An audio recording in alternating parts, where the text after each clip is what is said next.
Jamaica, call 876-337-9825. That's 876-337-9825. That was Hot Listings on Nationwide 90 FM. Listings start as low as $1,500. Call 876-630-1210 to book yours today. It's hard-hitting. It's riveting. It's the much-talked-about cover story during Nationwide at 5. Here Cliff Hughes get to the heart of the story of the day. Cover Story aired 5:30 weekdays during Nationwide at 5. Nationwide at 5. Talk radio at its best. Cover Story.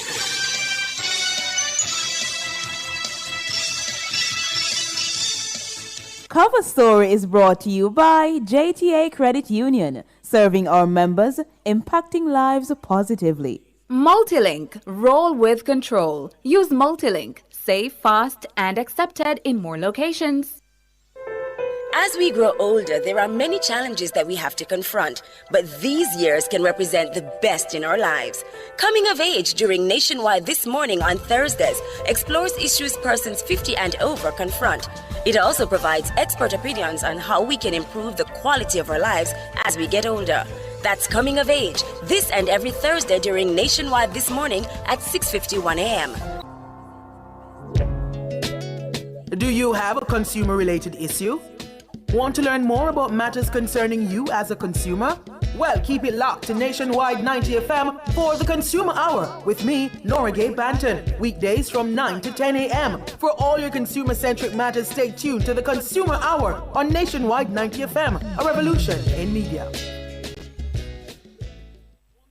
Ready to tackle that building project? Start right. Start here at H&L Rapid True Value for building supplies. The time by H&L Rapid True Value is Nationwide time, 5 o'clock. Interex Distributors presents the ultimate tile clearance sale. Transform your space for less. Dunrobin Plaza, 30 Dunrobin Avenue. The temperature by Interex Distributors is 29 degrees Celsius in Kingston, 13 Montego Bay.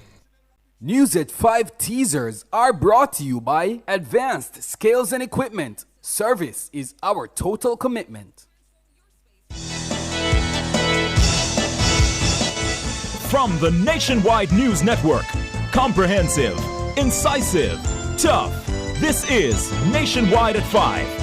Good afternoon, I'm Robianne Williams. And I'm Mahiri Stewart. In Nationwide News at this hour, critical antiretroviral medications for HIV/AIDS patients are in short supply across the local health sector. Cornwall Regional Hospital to fully reopen this fiscal year. This year, this financial year, we will see the full reopening of Cornwall Regional. We're on target based on what I've seen, based on the reports I've had.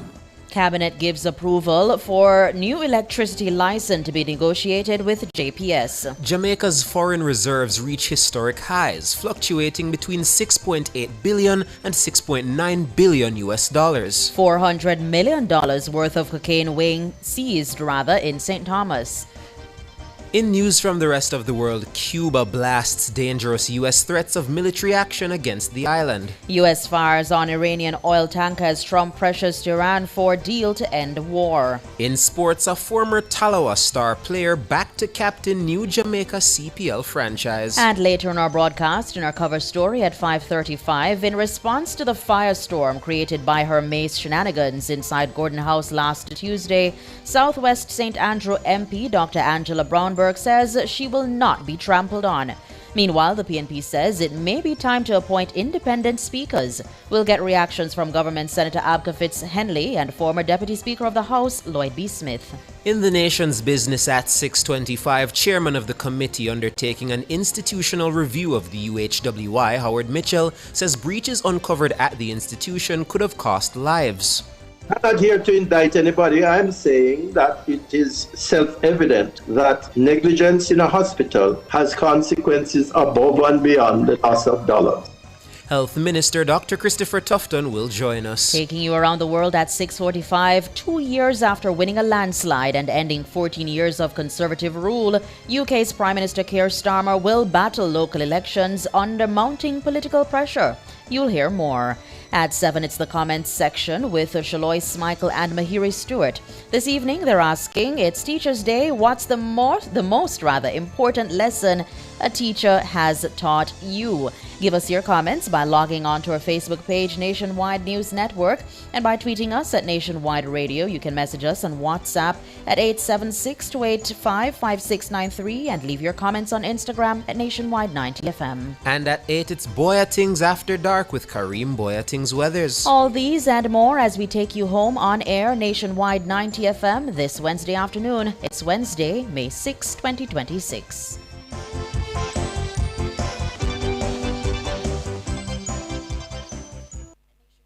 News at 5 teasers were brought to you by Advanced Scales and Equipment. Service is our total commitment.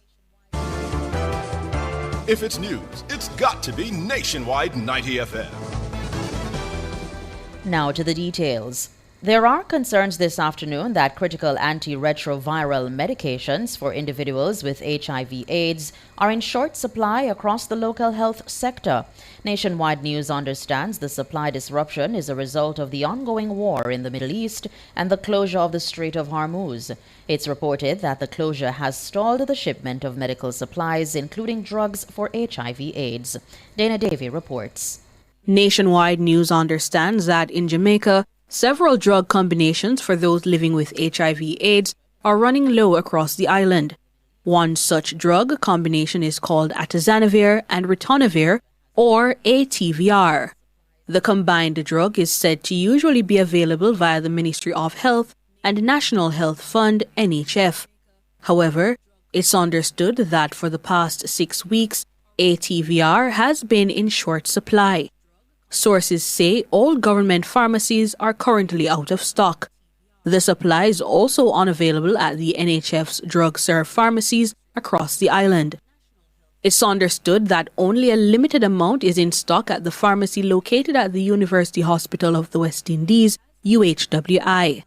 But that supply is said to only be dispensable to persons who have a UHWI written prescription. Sources say that persons who have seen improved recovery from using the ATVR drug will be forced to switch to another combination. But it's understood the new combination may fail as those living with the virus are unable to revisit a previous drug combination once they stop using it. It's further understood other drug combinations such as Kivexa are also running low.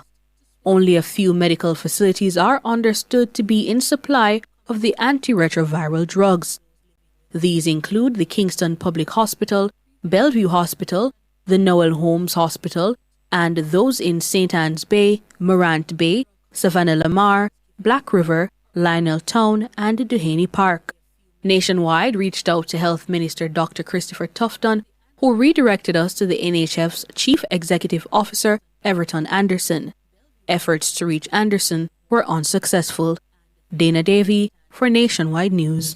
Cornwall Regional Hospital should be fully reopened in the 2026-2027 fiscal year. Health Minister Dr. Christopher Tufton made the announcement at the weekly post-cabinet media briefing at the Office of the Prime Minister on Wednesday. Cornwall Regional is coming on well. I know I've said this before. I know there are a lot of cynics out there as it relates to Cornwall. It is my Achilles heel. I've accepted that by now. But I'm happy to report that this financial year, we will see the full reopening of Cornwall Regional. So this financial year, we're on target based on what I've seen, based on reports I've had, barring any major unforeseen circumstance. And let's hope none of that happens. The Cornwall Regional Hospital has been undergoing redevelopment since 2009 when air quality issues were discovered. The facility, which is the only Type A hospital serving Western Jamaica, was shut down in 2016 due to complaints of noxious fumes. In 2017, rehabilitation efforts got underway. However, since then, the project has seen increasing delays and expenditures. Dr. Tufton says Hurricane Melissa last October caused several issues for the ongoing construction work at the hospital. He adds that the hospital's accident and emergency unit will operate before its full reopening. We had some setback which would have made us open earlier than projected. Melissa, they had a lot of raw material, if you will, in a warehouse on the compound, and everything was destroyed. So they had to, and they sustained some minor damage on the building itself. There were delays there. They have to reorder some of those things, and of course with the challenges in China, because a lot of it coming out of that part of the world. But I am promised that we will see the reopening. There is a target to open the A&E mid-year this year, which is a very big positive because the A&E is 4 times as big as the Mount Salem Clinic, which is now hosting the A&E, and it will be equipped with a number of positive things that will make A&E a lot more tolerable. Dr. Christopher Tufton, Minister of Health and Wellness.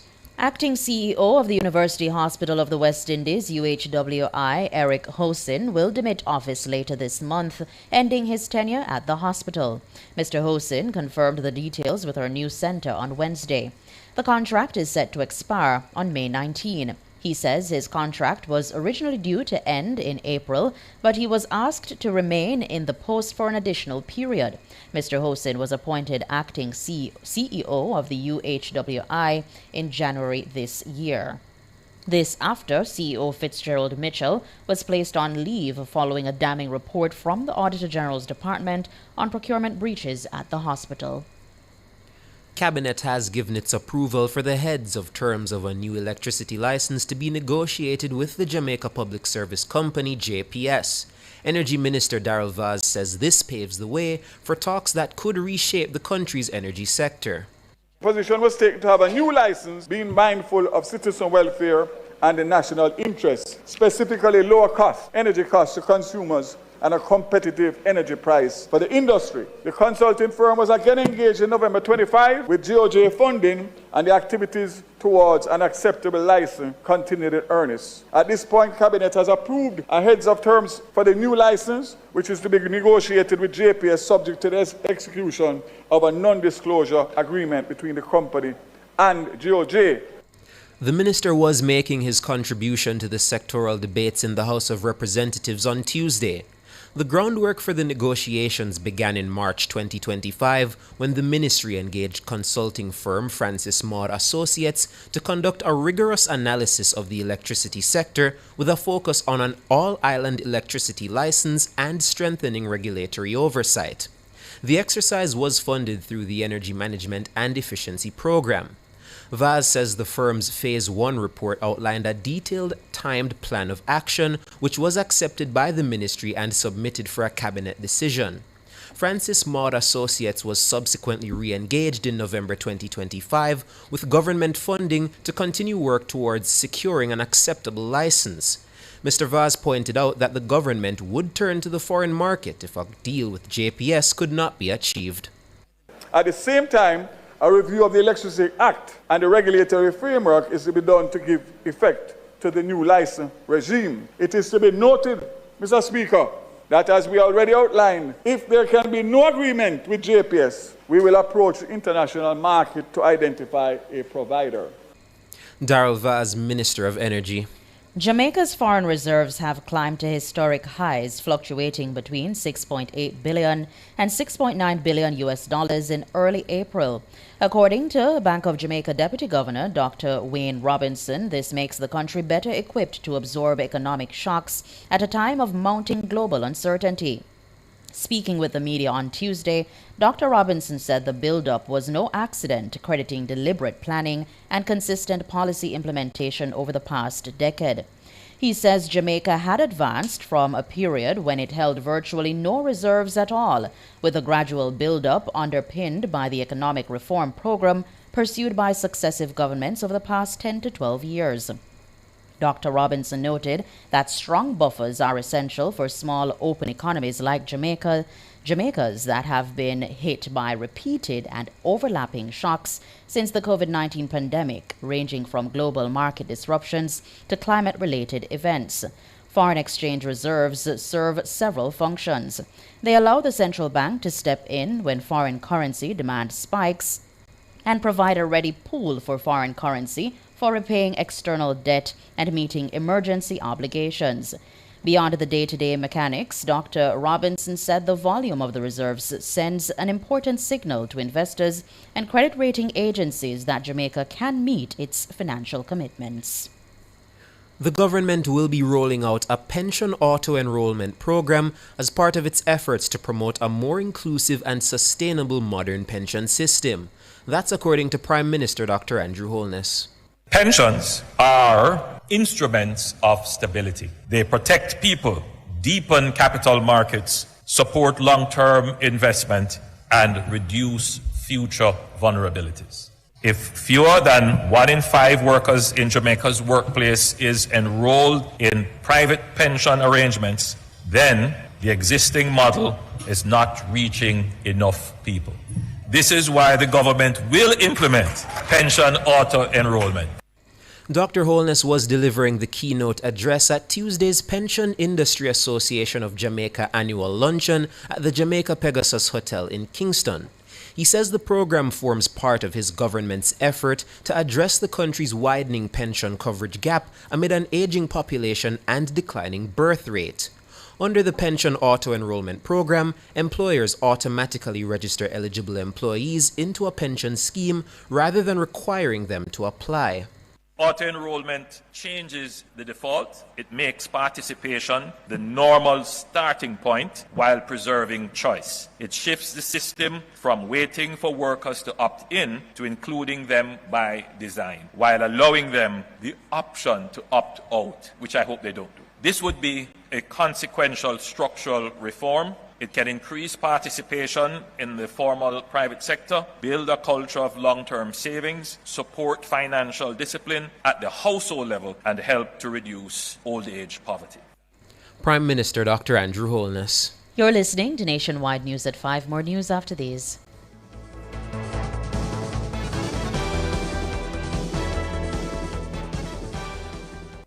You're listening to Nationwide 90 FM. The time is 5:15. Transgem Highways is having a 50% Mother's Day discount on T-Tag packages. Get yours from the teller at the toll booth for only $1,250, including a $500 toll credit from May 4 to May 30, 2026. When you get your T-Tag, top up to keep using it. Choose whichever method of topping up is most convenient for you. Go through quicker with a T-Tag every time on Transgem Highways. Continuing the news, Opposition spokesperson for Social Protection and Social Transformation, Dr. Angela Brownburg, says the government must do more to ensure the most vulnerable of society benefit from economic gains. Dr. Brownburg says there's a growing number of Jamaicans who believe they've not benefited from the government's claims of prosperity. Many vulnerable citizens have been left disillusioned, with some nearing the point of disengagement from the very systems designed to support them. There is a growing perception among Jamaicans that the benefits of this so-called prosperity have not been equitably distributed, and that significant segments of the population remain excluded. It was prosperity for the few.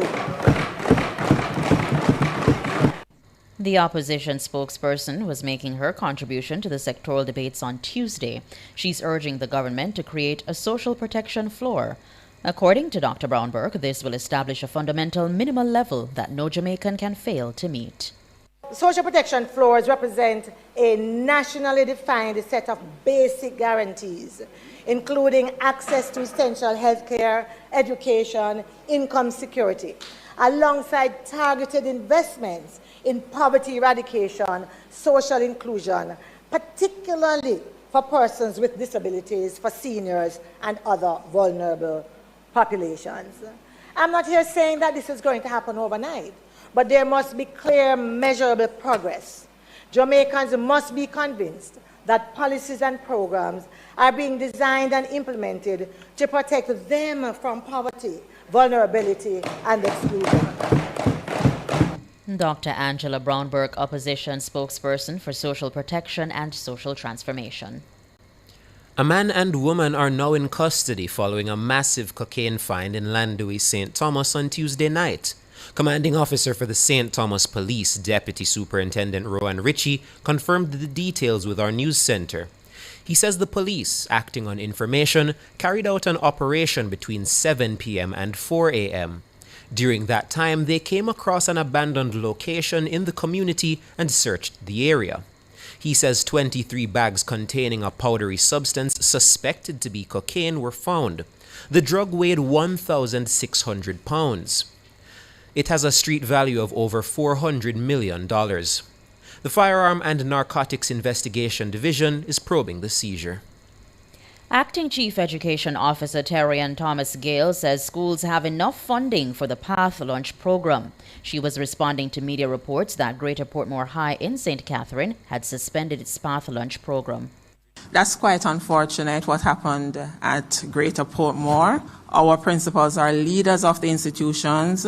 There are funds that are still within an institution that can be used at all times to ensure that our students are fed. It is a policy of the ministry that no child should come to school and not be fed. All part funds have since been in all accounts for all our schools. According to reports, Greater Portmore High suspended the program due to financial constraints. However, Mrs. Thomas Gale, the ministry, that should be Mrs. Thomas Gale, told the weekly post-cabinet media briefing at the office of the Prime Minister on Wednesday that the ministry was informed of the situation prior to the action. That's not allowed. That's not allowed. As leaders in our institution, we are to make the necessary arrangements to ensure that our students are fed at all times. I was made aware of it in the media. At no time did I receive a phone call that there was this issue. The region is currently doing their own investigation. That's Terrian Thomas Gale, Acting Chief Education Officer. World in a Minute is brought to you by ABC Electrical Sales. We make things as easy as ABC. Hose assembly and supply, equipping Jamaica for success. And Charles O'Connor Consulting Network, COCN, driven by international accounting standards, modern technology and integrity. The World in a Minute. Cuba's top officials have criticized a growing litany of U.S. statements and threats of military action against the Caribbean island. The officials call the military dangerous and blasts the ongoing U.S. oil blockade, which has vastly restricted fuel shipments amid an energy crisis.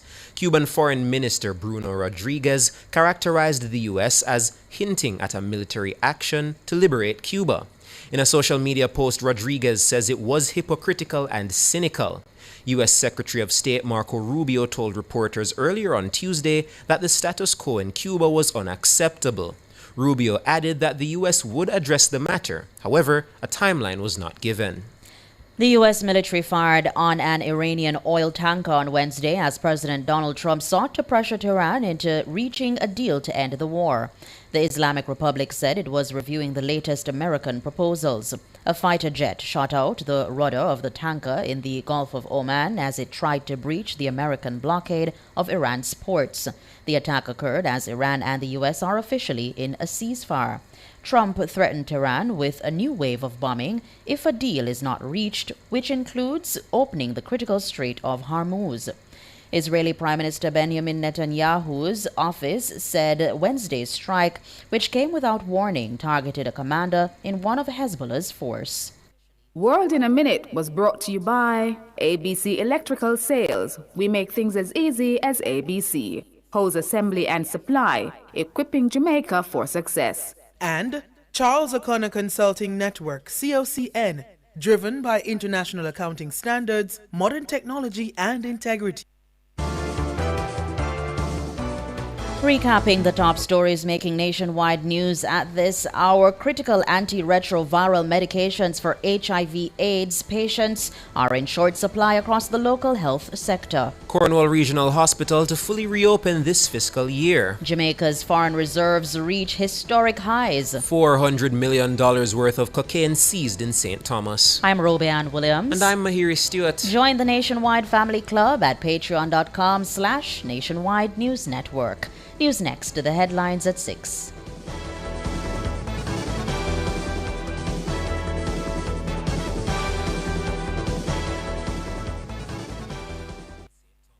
At Attention bargain hunters and DIY lovers. Get ready for the Sherwin-Williams yard sale happening May 8 and 9, starting at 9 a.m. sharp. Location, Sherwin-Williams head office, White Marl, St. Catherine. We're clearing out the warehouse at unbelievable discounts. Perfect for your next home improvement project, refresh, or creative makeover. From quality paints to great finds, this is your chance to save big on trusted Sherwin-Williams products. Doors open at 9 a.m., so come early, May 8 and 9. Sherwin-Williams yard sale.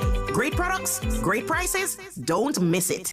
It's $1 million summer with Mitsubishi. And if I beach, we are go, we have to reach it. Eclipse, cross it to safe and easy. Outlander, link up Pochi weekend. It's $1 million summer with Mitsubishi. By air sport with space and seating comfortable. It's a Mitsubishi. Hey, it's a Mitsubishi. It's $1 million off. Them tree ride. Features nice with the leather inside. Cool AC, everybody feel right. It's $1 million summer. $1 million summer. This promotion is authorized under Section 53 of the Betting, Gaming and Lotteries Act. Sports at 5 is brought to you by Total Tools. Total Tools, every tool, every trade.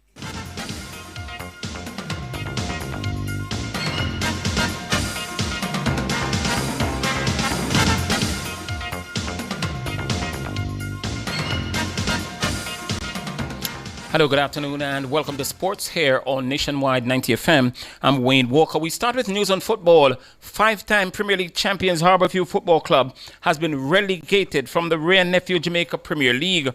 The Stars of the East, for many years a staple in the nation's top flight, were beaten 2-1 by champions Cavalier in their crunch game at the Stadium East Field a couple of minutes ago. Harbourview will now join Spanish Town Police in Jamaica's second tier for next season. Moulins United, who came into the day tied on 39 points with Harbourview, while they escaped the drop after beating Treasure Beach by 2-0 over at St. Elizabeth Technical.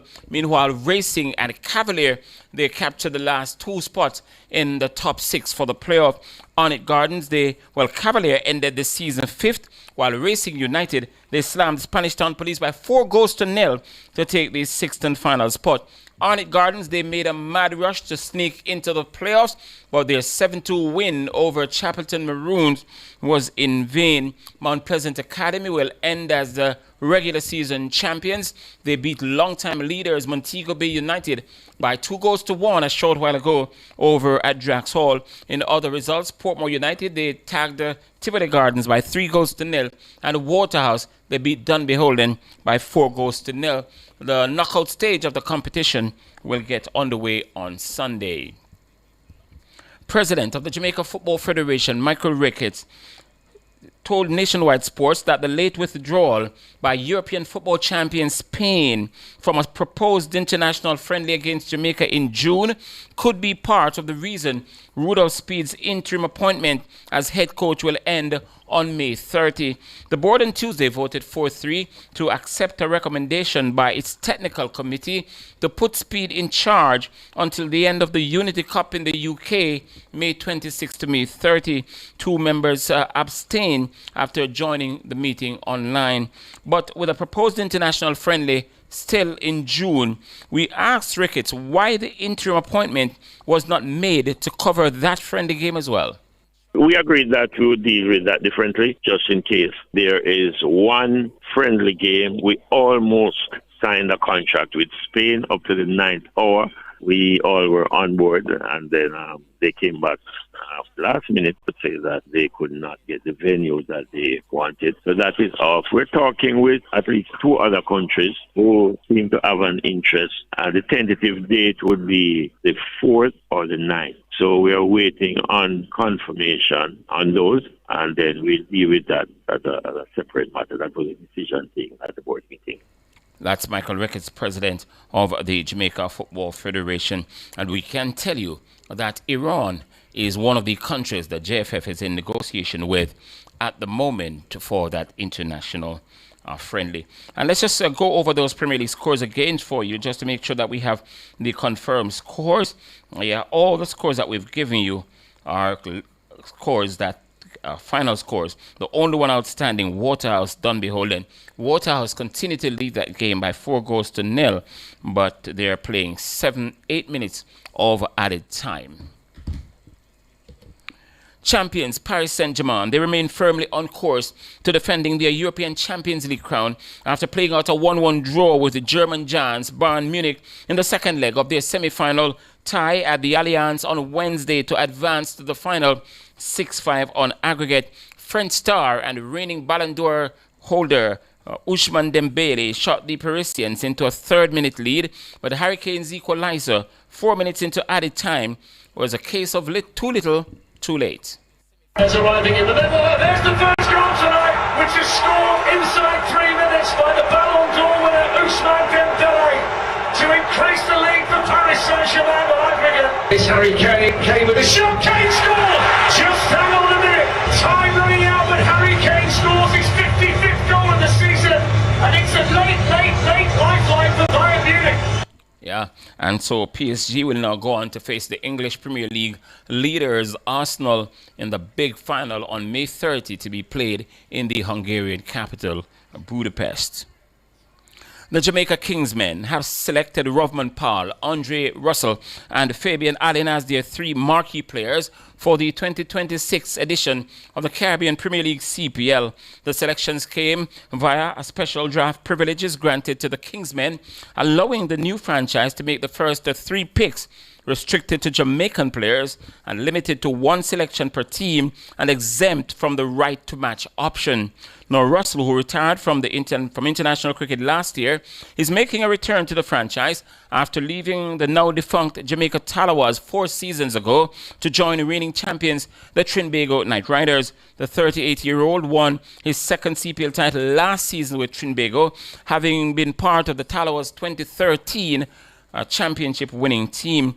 Powell is also back after leaving 3 seasons ago to play for the Barbados Royals, and he'll be appointed captain of the Kingsmen for the coming season. Powell is also a 2-time CPL winner with the Talawas, including one as captain in his final seasons with the Talawas in 2022. Allen, also a 2-time winner with Talawas, is back after 2 seasons with the Antigua Falcons, the franchise that replaced the Jamaica Talawas. The Kingsmen full draft selection will be known next Friday during the CPL's official announcement. And the Jamaica Kingsmen will open their 2026 CPL season against, guess who? Antigua Falcons.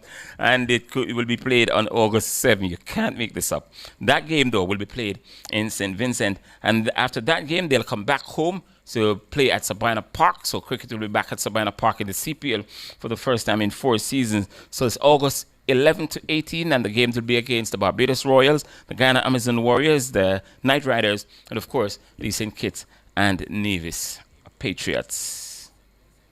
And that will pretty much do it for sport. Just to, if you've not yet heard, to tell you that Harbourview, they've been relegated from the Ray and Nephew Jamaica Premier League. They were beaten 2-1 a short time ago at Stadium East by the champions Cavalier, and that puts them in the second tier next season along with Spanish Town Police. Other matters that were settled today, Cavalier and Racing. Cavalier, by virtue of that win, and Racing's 4-0 win over Spanish Town Police, gave them the last 2 around a 6th spot in the knockout stage, which will start on Sunday. And Mount Pleasant Academy, they beat the long-time leaders Montego Bay United by 2-1 to top the regular season.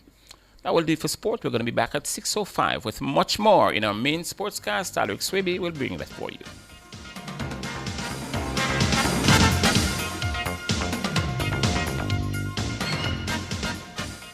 Sports at 5 was brought to you by Total Tools. Total Tools, every tool, every trade. For all your custom framing, printing, graphic design, and purchase of art, Make It Frame Art Jamaica Limited, serving you for over 40 years. The time by Frame Art Jamaica is 5:32. Already have a T-tag for your vehicle? Just top it up and go through. Here's a pro tip. If you keep forgetting to add funds to your T-tag, you can use the auto top-up feature in the My T-tag app. You can set it to automatically top up your T-tag at a specific time each day, week, or month. Or you can set it to automatically top up your T-tag when your account balance goes below any value you choose. Top up your T-tag and continue to go through quicker and cheaper on Transjam highways. For all your electrical needs, visit ABC Electrical Sales. They stock a wide variety of electrical supplies, including plugs, switches, panel boards, and conduits, plus energy-saving fixtures. ABC Electrical Sales stocks brands like GE, Siemens, Philips, Cutler Hammer, and Allen Bradley. They also offer free island-wide delivery just to suit your needs. Visit them at Shop 8, Hagley Park Plaza, Kingston 10, or call 876-754-3714-5 or 876-754-3825-8. ABC Electrical Sales, for a better choice in the electrical business. He never shies away from taboo topics. Boy Things After Dark. The most riveting discussions. Boy Things After Dark. Topics that are shunned by society. And everything else in between. Boy Things After Dark with Korean Boy Things this and every Wednesday from 8 to 11 p.m. on Nationwide 90 FM. You can't miss. What's buzzing? Celebrity outfits. Is that a hit or a miss? Bust the odds. Jamaica's Got Talent. Wait, or man. Hot takes. Talk up the takes. Actual factual. Life is short. Boy Things After Dark. Come get your mind blown. And your curiosity explored.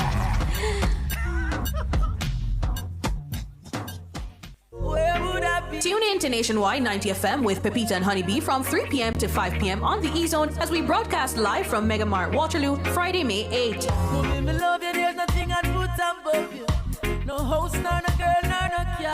Pepita and Honeybee plus Mega Mart are doing it big for Mother's Day.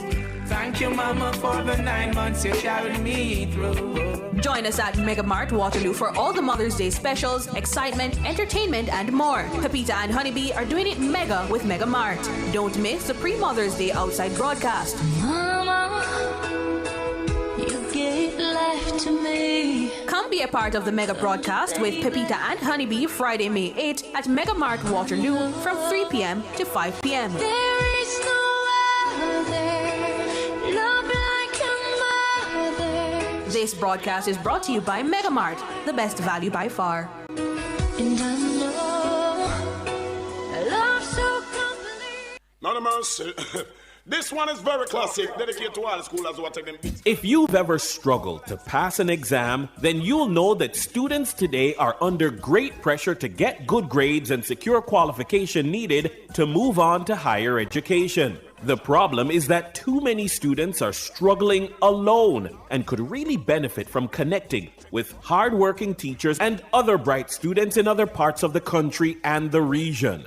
Join me, Dennis Brooks, this and every Friday evening from 8 to 9, with a repeat on Saturday morning from 8 to 9. For the A-Team, a study group on radio, my team of teachers, students, and experts will break down the syllabus, giving you information, tips, and past paper questions that will help you get top grades in your upcoming exams. Follow us on Facebook Live and on Twitter and be a part of the community. It's the A-Team. Fridays at 8 p.m. with a repeat at 8 o'clock on Saturday morning. It's your free extra class on radio and social media. And it's right here on Nationwide 90 FM, the revolution in media.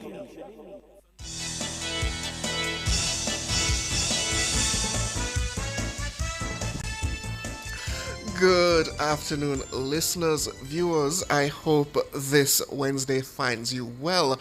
Welcome to the cover story. I'm your host for the afternoon and the evening later on. I'm Siobhan Campbell. And for those who are interested, who want to deepen their relationship with Nationwide News, so to speak, remember you can still join the Nationwide Family Club today, and you would enjoy a 20% discount off when you sign up for a full year. You get exclusive content, that's behind the scenes access, and member-only perks. And starting May 11, you also, as a family member, get exclusive access to our production meetings. That would be quite a treat. You should hear some of the things that we discussed during those production meetings. But outside that, listeners, we still have a continuation, so to speak, of last week's, as I think George Davis coined, the Mace shenanigans, so to speak, because Southwest St. Andrew MP Dr. Angela Brown-Burke remains defiant, declaring that she will not be silenced as an elected parliamentarian. Dr. Brown-Burke used a section of her presentation in the sectoral debates on Tuesday to respond to the chain of events triggered by her decision to remove the parliamentary mace from its position during a meeting of MPs in the House last week. She says attempts are being made to silence her inside the House. We are descendants of Paul Bogle. We are descendants of Sam Sharp. What that means is that many of us who are sitting in these hallowed chambers, in this house, are only here because there were individuals who dared to buck the system. Because there were individuals who said, I will not be treated as a non-entity. We cannot sit in the chambers where persons use the bully pulpit to say just about anything they want. And we have to sit silently. Fiery rhetoric there from Dr. Brown-Burke. During her sectoral debate presentation, Dr. Brown-Burke demanded that members of the House be treated like adults. In an interview last week, she accepted that her behavior was unparliamentary, but she declined to offer an apology on Tuesday. In the meantime, House Speaker Juliet Holness says there's a seemingly deliberate attempt by some members of the opposition to undermine her authority. She leveled the allegation as part of a statement at the start of Tuesday's sitting of the lower house. I am of the view that the majority of members of both sides of the House conduct themselves appropriately and with discipline. The majority. However, I note attempts by a few to subject the office of the Speaker of the House to ridicule and to be generally undisciplined. I note attempts by few to subject the office of Speaker in the past and more so in the present to constant indiscipline. In the spirit of proceeding with the business of the House, I have many times in the past ignored personal disrespect from a few members of the opposition, including derogatory, subtle references, slurs, and disrespectful posturing. That is Juliet Holness. She is the Speaker of the House of Representatives. She says she will not back down from conducting herself with the integrity required of her office. Well, for reactions to the chain of events that have been taking place in the Parliament since last week, we are now joined by Government Senator and Chairman of the JLP Communication Task Force, Abka Fitzhenley, and former Deputy Speaker of the House of Representatives, Lloyd B. Smith. Good afternoon, gentlemen. Good afternoon, Chairman. Hello, Lloyd B. And hello to the listeners of Nationwide 90 FM. Good afternoon to you both. Good afternoon, Abka Fitzhenley and the Nationwide family. I start with the veteran of the two veterans. You, Lloyd B., your reaction to Brown-Burke's suggestion in her sectoral debate presentation that she feels she's being silenced in the House of Representatives? Look, we have to begin to look at this entire affair as being overrated. It's becoming far too melodramatic, and I do believe that, as we say in Jamaican parlance, it's about time that both sides cry free. Because, first of all, Parliament is not a classroom, and Parliament allows for what we call cut and thrust, which means that from time to time, the Speaker may find himself or herself subject to some amount of, shall I say, shenanigans. It happens. I mean, if we look at all the various houses of Parliament and government, whether it be in Congress, whether it be at Westminster, there's always that cut and thrust and that, sort of thing happening where you have clashes. What is concerning here is that the PMP is seeking to make it appear, as far as they want to take it, that Mrs. Holness is biased, and that she's not giving them enough opportunity to express themselves, while at the same time she's insisting that she's simply carrying out the task of sticking to the standing orders of the House. And so what we are seeing developing now here is a stalemate. And quite frankly, I think we are moving towards a national crisis because this thing doesn't seem to be going away. I would have thought that there would have been some kind of, what term should I use now? No, would not be the right term, but I would have hoped that somehow the Speaker... Some negotiated peace, so to speak. Yes, would meet behind the scenes with some sort arbiter and try to thrash this thing out so that it does not continue, because it is distracting from the nation's business. And if it continues like this, I don't know. I mean, it's not good for our democracy. It's not good for the country. There has to be some way that there can be some behind-the-scenes consultations to sort this thing out once and for all. I understand that we've lost the good senator. We hope to get him back shortly. But melodrama, Lloyd B., I mean, it seems all parties involved are quite concerned about the going-ons in the parliament in recent weeks, because even Dr. Brown-Burke seems to be taking this matter of whether she and the other opposition MPs get what they believe is fair and just treatment seriously, even going as far as to say if things continue as they are, I think the term she used, the bottom will fall out and what come may come. That doesn't seem like just mere melodrama. Right, I mean, that sounds like outright war. The fact is that, look, over these many years, we have had this system and it worked.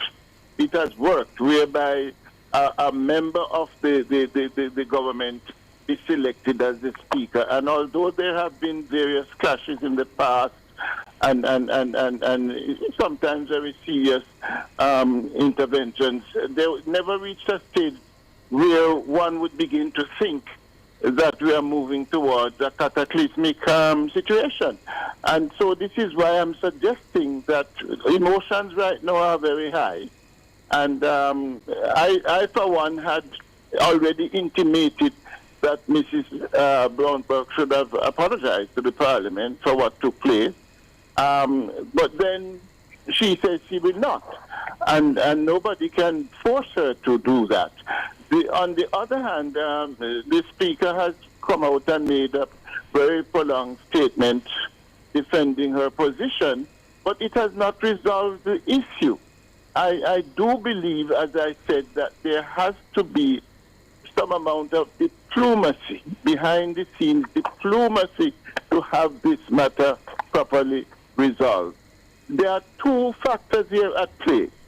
Some have put one to the fore, which perhaps to some extent should be downplayed, and that is, in a highly charged environment where you have a female as the speaker, the MPs may want to take step with her as against if it was a male speaker. I don't necessarily buy that. We have had previous female speakers, and I don't think we ever did reach this point.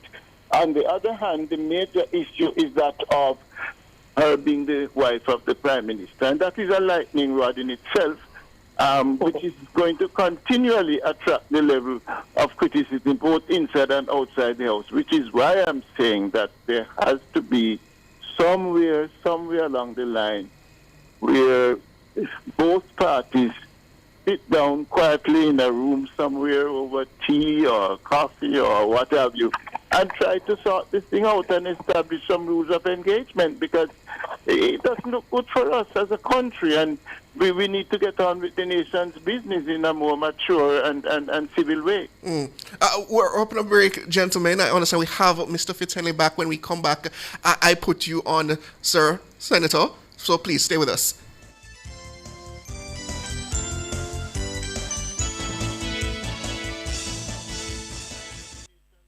Visit Marshall's Pharmacy, Greater Portmore, for all your prescription needs, gifts, personal care, household, and stationery items. The temperature by Marshall's Pharmacy, Greater Portmore is... It's 29 degrees Celsius here in the capital city, Kingston, and it's 30 degrees out west in Montego Bay. Hey yo, listen up. Don't wait for the symptoms start show. HIV test free. Make sure you know. Yo. Me take my test. Me get the news. Me take my meds. We can't lose. Family there, support there too. We strong, we bold life, I live right through. Live bold this early. Test the HIV. Know you start a smooth surely. Me take my test. Me get the news. Me take my meds. We can't lose. Live bold this free testing is available at health centers island-wide. A message by the Ministry of Health and Wellness.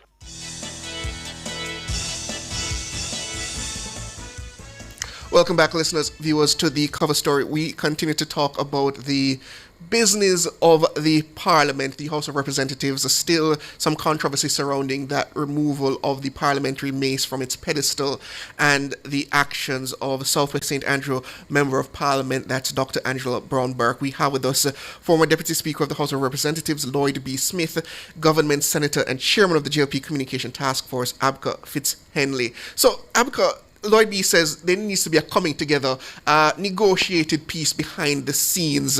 Is it as simple as that? How do you see it? And I think the opposition should commit to not continuing the conduct that they have been carrying out in the nation's parliament. I think it's disappointing that Dr. Angela Brown-Burke, having acknowledged that she was wrong, did not proceed and take the next step to apologize. Because all well-thinking Jamaicans know that when you accept that you have blundered, the next step is to apologize and commit not to do it again. But Dr. Brown-Burke elected not to do so, which is a poor example to young Jamaicans in particular. But what you're dealing with is an opposition that campaigned on blood and fire. And rhetoric, if it's war, it's war. And they were rejected by the people of Jamaica. But they have carried the same nonsensical approach into the parliament and are attempting to demonize the House Speaker, Juliet Holness, who is merely seeking to enforce the standing orders of the parliament, which contain guidelines we all agree to abide by. I think it is unfortunate and a disgrace that Mrs. Brown-Burke has chosen not to apologize and has sought to compare with the fight carried on by our national heroes, Paul Bogle and Nani. I think that's an insult to the struggle of our ancestors for Mrs. Brown-Burke to draw on their name in seeking to double down and defend her misconduct in the Parliament of Jamaica. I'll tell you what, Siobhan. Yes, go ahead. Based on my observation, the current crop of opposition parliamentarians under Mark Bowling, they have sunk the Parliament for a new low. I recall going to the Parliament when Messrs. Patterson and Seaga were debating. And yes, from time to time, they would be bad. But they use intellect to win debates and assume the position which prevails. But what has happened in the Parliament, and I saw it in the budget debate when the most honourable Dr. Holness was making his contribution. Mark Bowling had leveled a barb at Dr. Holness concerning accepting a salary increase and used the word shopper in the Parliament, a word that if he used outside, he perhaps would get himself into problems. Dr. Holness, during his contribution to the budget debate, said the opposition leader has been the highest paid politician in the country, and he really is being paid just to talk, and oftentimes he speaks nonsense. Dr. Holness drew for a hat which had anti-bad mind on it, and said he'd offer it as a gift to the opposition leader. And the uproar in the House, the comments from some opposition members, I was taken aback by it. I heard one opposition member shouting in the direction of the Prime Minister, "Give it to your wife. Give it to your wife." You say, "Give it to your gal." Okay? That's what was said. And I thought to myself, Siobhan, having sat there and heard that I have interacted with a number of former Prime Ministers, Mr. Seaga, Mr. Patterson, Mr. Golding, yes? Mrs. Simpson Miller, and it would not occur to me to speak in such insulting and derogatory manner for a Prime Minister or a Speaker of the House or any Jamaican for that matter. The conduct of the opposition, yes, has brought the Parliament into disrepute. As you will remember, Siobhan, listeners of the opposition, it is parliamentary etiquette that they are leaving the House, you acknowledge the Speaker. They decline to so do. They have conducted themselves in a manner that is disgraceful, and I think it is time for them to take a step back and understand that their conduct is bringing the Parliament into disrepute, and it cannot continue. And Lloyd B., I mean, you heard some of the things that the senator has heard in a lot of these sotto voce remarks that sometimes do not make it out to the general public. Is that behavior in keeping with parliamentary procedure? It is not necessarily in keeping with parliamentary procedure, but I dare say, Mr. Senator, over these many years, those sotto voce remarks, have always been there, part and parcel of what happens in the cut and thrust of Parliament.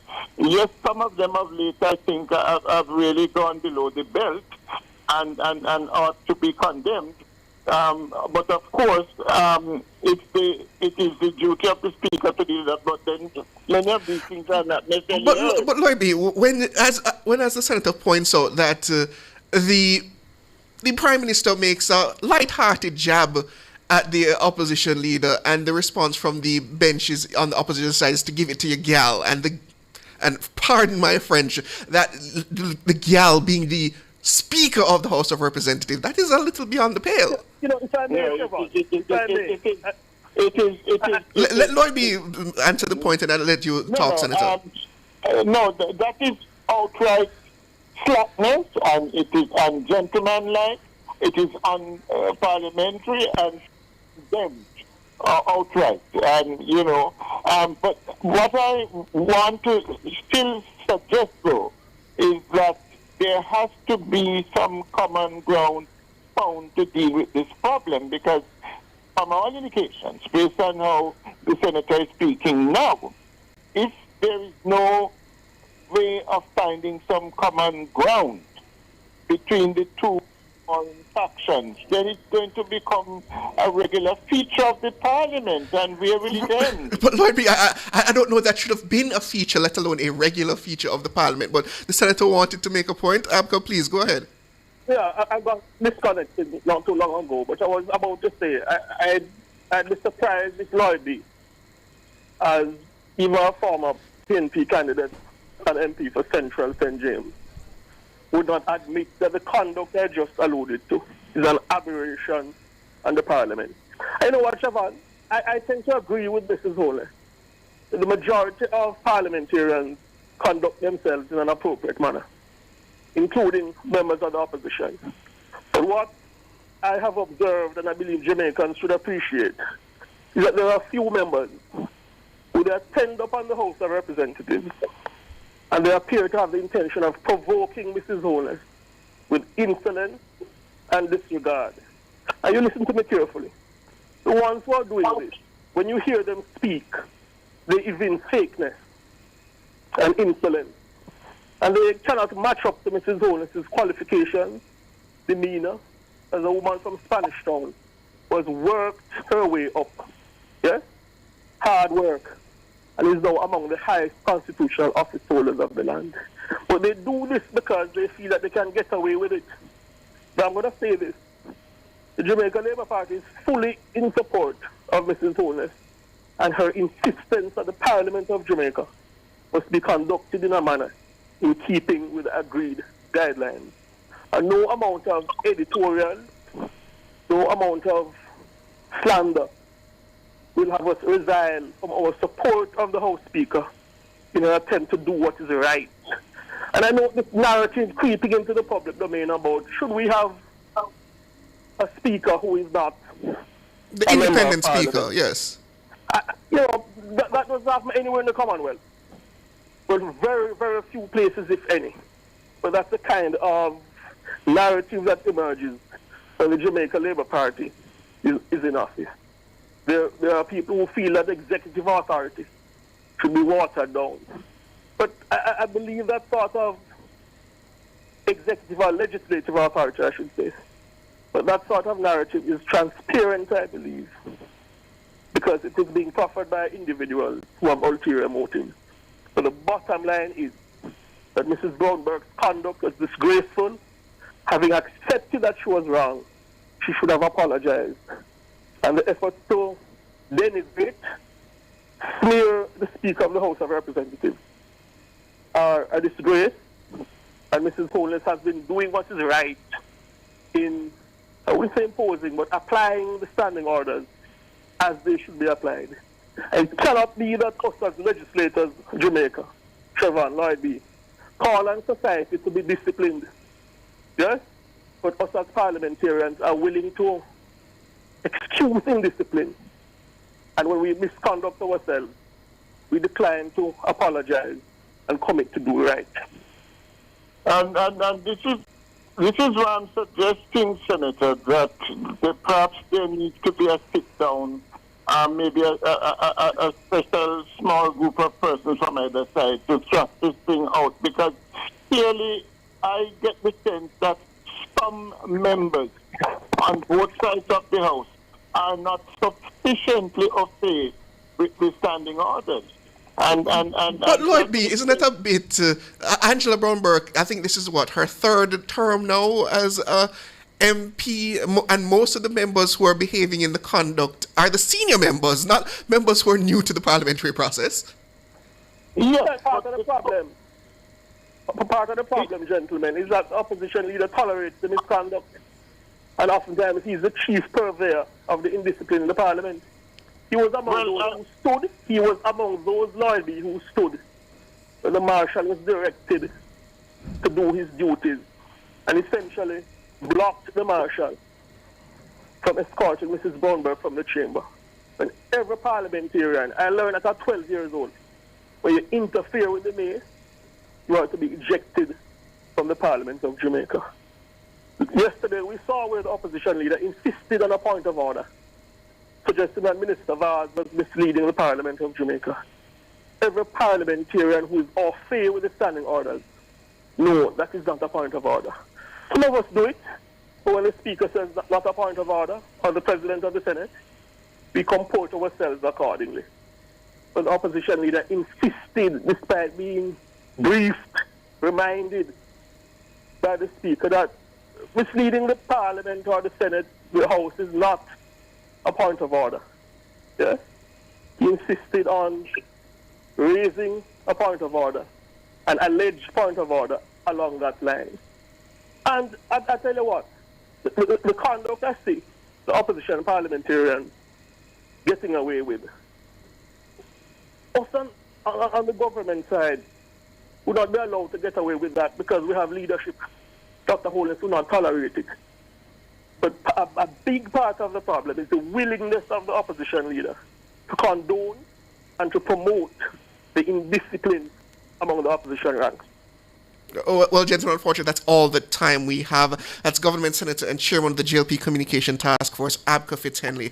And we're also joined by former Deputy Speaker of the House of Representatives, Lloyd B. Smith. I thank you both, gentlemen, for joining me this afternoon, and all the best.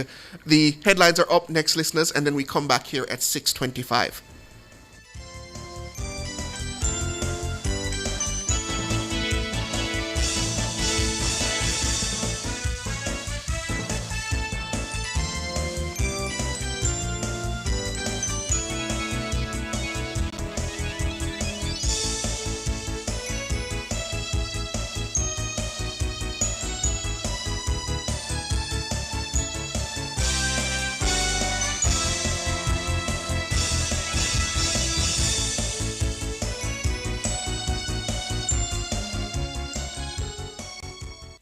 The time brought to you by Guardian Life. Live secure, live easy is... A minute after 6.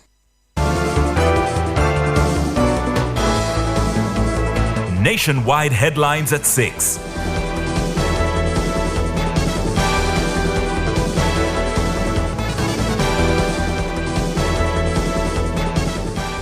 Good evening. With the headlines at 6, I'm Shalois Michael. There are concerns that critical antiretroviral medications for individuals with HIV/AIDS are in short supply across the local health sector. Nationwide News understands that the supply disruption is a result of the ongoing war in the Middle East and the closure of the Strait of Hormuz. It's reported that the closure has stalled the shipment of medical supplies, including drugs for HIV/AIDS. It's understood that for the past 6 weeks, Atazanavir and Ritonavir, or ATVR, has been in short supply. Sources say all government pharmacies are currently out of stock. It's further understood other drug combinations such as Kivexa, are also running low. Cornwall Regional Hospital should be fully reopened in the 2026-2027 fiscal year. Health Minister Dr. Christopher Tufton provided the update at Wednesday's post-cabinet media briefing. Cornwall Regional is coming on well. I know I've said this before. I know there are a lot of cynics out there as it relates to Cornwall. It is my Achilles heel. I've accepted that by now. But I'm happy to report that this financial year, we will see the full reopening of Cornwall Regional. So this financial year, we're on target based on what I've seen, based on reports I've had, barring any major unforeseen circumstance. And let's hope none of that happens. Dr. Tufton says Hurricane Melissa last October caused several issues for the ongoing construction work at the hospital. He adds that the hospital's accident and emergency unit will operate before its full reopening. We had some setback which would have made us open earlier than projected. Melissa, they had a lot of raw material, if you will, in a warehouse on the compound, and everything was destroyed. So they had to, and they sustained some minor damage on the building itself. There were delays there. They have to reorder some of those things, and of course with the challenges in China, because a lot of it coming out of that part of the world. But I am promised that we will see the reopening. There is a target to open the A&E mid-year this year, which is a very big positive because the A&E is 4 times as big as the Mount Salem Clinic, which is now hosting the A&E, and it will be equipped with a number of positive things that will make A&E a lot more tolerable. Dr. Christopher Tufton, Minister of Health and Wellness. The government will be rolling out a pension auto-enrollment program as part of its efforts to promote a more inclusive and sustainable modern pension system. That's according to Prime Minister Dr. Andrew Holness. Pensions are instruments of stability. They protect people, deepen capital markets, support long-term investment, and reduce future vulnerabilities. If fewer than 1 in 5 workers in Jamaica's workplace is enrolled in private pension arrangements, then the existing model is not reaching enough people. This is why the government will implement pension auto-enrollment. Dr. Holness says the program forms a part of his government's efforts to address the country's widening pension coverage gap amid an aging population and a declining birth rate. Under the pension auto-enrollment program, employers automatically register eligible employees into a pension scheme rather than requiring them to apply. Auto-enrollment changes the default. It makes participation the normal starting point while preserving choice. It shifts the system from waiting for workers to opt in to including them by design, while allowing them the option to opt out, which I hope they don't do. This would be a consequential structural reform. It can increase participation in the formal private sector, build a culture of long-term savings, support financial discipline at the household level, and help to reduce old age poverty. Prime Minister Dr. Andrew Holness. Opposition spokesperson for Social Protection and Social Transformation, Dr. Angela Brownberg, says the government must do more to ensure the most vulnerable of society benefit from economic gains. Dr. Brownberg says there is a growing number of Jamaicans who believe they've not benefited from the government's claim of prosperity. Many vulnerable citizens have been left disillusioned, with some nearing the point of disengagement from the very systems designed to support them.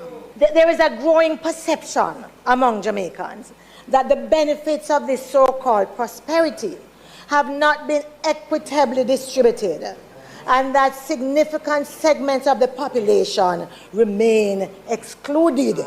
It was prosperity for the few. The opposition spokesperson was making her contribution to the sectoral debates on Tuesday. She is urging the government to create a social protection floor. According to Dr. Brownberg, this will establish a fundamental minimal level that no Jamaican can fall below. Social protection floors represent a nationally defined set of basic guarantees, including access to essential health care, education, income security, alongside targeted investments in poverty eradication, social inclusion, particularly for persons with disabilities, for seniors, and other vulnerable populations. I'm not here saying that this is going to happen overnight, but there must be clear, measurable progress.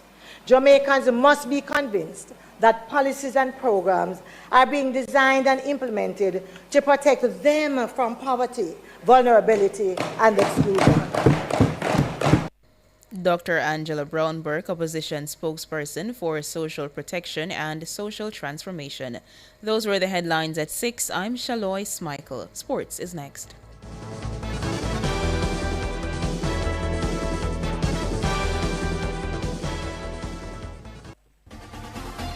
For all your electrical needs, visit ABC Electrical Sales. They stock a wide variety of electrical supplies including plugs, switches, panel boards and conduits, plus energy-saving fixtures. ABC Electrical Sales stocks brands like GE, Siemens, Philips, Cutler Hammer and Allen Bradley. They also offer free island-wide delivery just to suit your needs.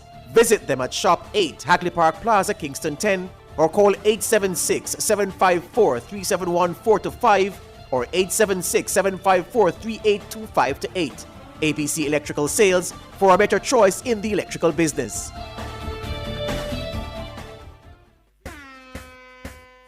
From the biggest tracks to the biggest energy, Nationwide keeps it moving.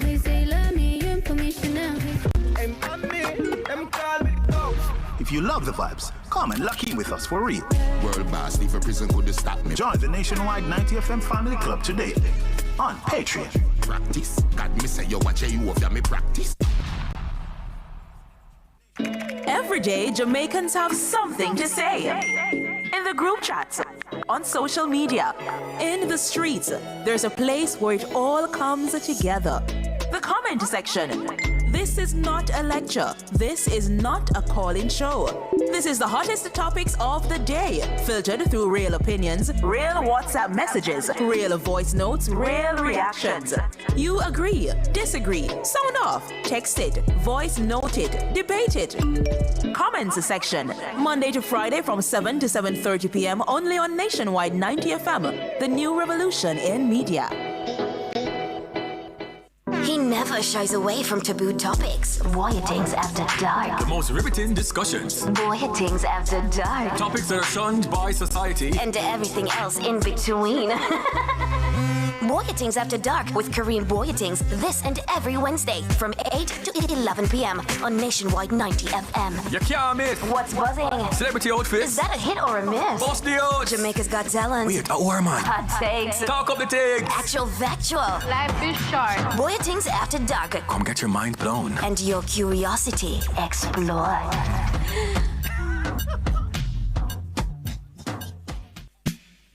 Turn up the heat with Hot Listing, Nationwide 90 FM's new on-air and online classifieds feature. If you have a car for sale, room for rent, or yard sale come up. If you look at work or need stuff. If you provide a service, make it a Hot Listing, Nationwide 90 FM's new on-air and online classified segment.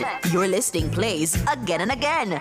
From morning till evening. You sing it, we play it. You say it once, Jamaica hears it all day, every hour. Contact our sales team now at 876-630-1210 or sales at nationwidenewsnetwork.com. Hot Listings on Nationwide 90 FM, a new revolution in media.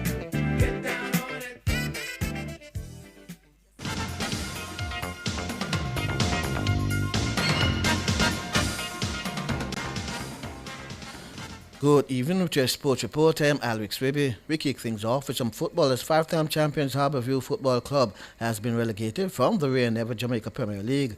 The Stars of the East, a staple in the nation's top flight for many years, were beaten 2-1 by champions Cavalier in their crunch game at Stadium East. Harbourview now join Spanish Town Police in Jamaica's second tier next season. Mullines United, who came into the day tied on points with Harbourview, escaped the drop after beating Treasure Beach 2-0 at St. Elizabeth Tech. Meanwhile, Racing and Cavalier bagged at the last two playoff spots. Cavalier ended the season 5th while Racing slammed Spanish Town Police 4-0 to take the 6th and final spot. David Layla is the assistant coach of Cavalier. Well, first it means an opportunity to go to CONCACAF. It's really that what it means. So for us, winning this game is never just about the game within itself, but with a vision and a view that we need to reach the top 6 first and foremost, and then from there, we just take it from there one game at a time. David Layla. Now, Arnett Gardens made a massive push to sneak into the top 6, but their 7-2 win over Chapelton Maroons was in vain. Mount Pleasant Academy finished as regular season champions after beating long-time leaders Montego Bay United 2-1 at Draxall. In other results, Portmore United defeated Tivoli Gardens 3-0 and Waterhouse turned back Dunby Holding 4-0. Now, President of the Jamaica Football Federation, Michael Ricketts, told Nationwide Sports that the late withdrawal by European champions Spain from a proposed international friendly against Jamaica in June could be a part of the reason Rudolph Speed's interim appointment as head coach will end on May 30. The board on Tuesday voted 4-3 to accept the recommendation by its technical committee to put Speed in charge until the end of the Unity Cup in the UK May 26-30. 2 members abstained after joining the meeting online. But with a proposed international friendly in June, we asked Ricketts why the interim appointment was not made to cover that game. We agreed that we would deal with that differently, just in case there is one friendly game. We almost signed a contract with Spain up to the 9th hour. We all were on board, and then they came back last minute to say that they could not get the venues that they wanted. So that is off. We're talking with at least 2 other countries who seem to have an interest, and the tentative date would be the 4th or the 9th. So we are waiting on confirmation on those, and then we'll deal with that as a separate matter. That was a decision taken at the board meeting. Michael Ricketts. Iran is the other country the Federation is currently negotiating for the June international friendly. The champions Paris Saint-Germain remain firmly on course to defend their European Champions League crown after playing out a 1-1 draw with German giant Bayern Munich in the second leg of their semi-final tie at the Allianz on Wednesday to advance 6-5 on aggregate. French star Ousmane Dembele shot the Perusians into a 3rd-minute lead, but Harry Kane's equalizer 4 minutes into added time was a case of too little, too late. Is arriving in the middle. There's the first goal tonight, which is scored inside 3 minutes by the Ballon d'Or winner Ousmane Dembele to increase the lead for Paris Saint-Germain on aggregate. It's Harry Kane with a shot. Kane scores! Just hang on a minute. Time running out, but Harry Kane scores his 55th goal of the season, and it's a late lifeline for Bayern Munich.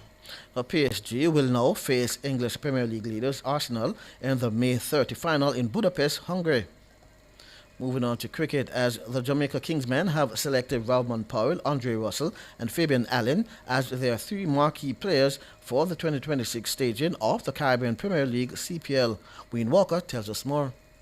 The selections came via a special draft privileges granted to the Kingsmen, allowing the new franchise to make the first of 3 picks restricted to Jamaican players and limited to 1 selection per team and exempt from the right to match option. Now Russell, who retired from international cricket last year, is making a return to the franchise after leaving the now defunct Jamaica Talawas 4 seasons ago to join the reigning champions, the Trinbago Knight Riders. The 38-year-old won his 2nd CPL title last season with Trinbago, having been part of the Talawas 2013 championship winning team. Powell is also back after leaving 3 seasons ago to play for the Barbados Royals, and he'll be appointed captain of the Kingsmen for the coming season. Powell is also a 2-time CPL winner of the Talawas, including 1 as captain in his final seasons with the Talawas in 2022. Allen, also a 2-time winner with Talawas, is back after 2 seasons with the Antigua Falcons,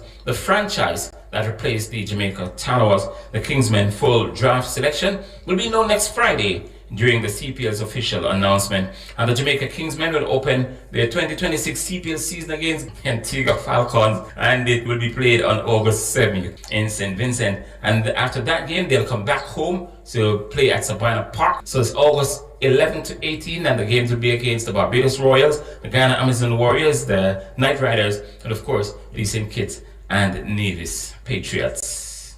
Thank you, Wayne. Now to boxing, as final year Bachelors of Science students at GC Foster College are set to host an exciting boxing event dubbed Boxing Fiesta this Thursday at the institution. As part of their sport event management course requirements, the event, which forms a key component of the students' final year project, will feature a 9-bout fight card showcasing talent from several prominent institutions, including Calabar High School, St. Andrew Technical High, Ferncourt High, and the Jamaica Defence Force. Organizers say the event aims to blend academic learning with practical execution, giving students first-hand experience in planning and managing a live sporting event. Wayne Roberts, chairman of the student organizing team, emphasized that the initiative goes beyond staging competitive bouts. I've been mandated to put high school boxing all over Jamaica, pushing the high school boxing program. So we're going to be coming out with the high school boxing series. So this is just a pre to what is supposed to come. Roberts added that the contest is also designed to boost interest in boxing at the grassroots level. Part of my push is for us to really explore the expansion of our boxing. I'm really into the development of our boxing back in Jamaica. We went down for a minute, and so from an academic standpoint, we want to really study it and get back more into what it is all about. We are 90 miles from Cuba, sir, and there's no way that we're not supposed to even have a gold medal. Wayne Roberts. Now to some netball, as Jamaica's officiating talent will again be on show at the highest level of international netball, as World Netball has appointed Chris Campbell to its umpire appointments panel and Tracy and Griffiths as a match official for the 2026 Commonwealth Games. Campbell and Griffiths headline a group of 20 international technical officials and 22 national technical officials selected to serve at the multi-sport event, underscoring Jamaica's continued influence in global netball officiating. Both officials are no strangers to elite competition, having previously officiated at the highest levels of international netball. Their selection reflects years of dedication, consistency, and technical excellence, as well as their reputation for professionalism on and off the court. I'm Alric Swiby, and that's your sports.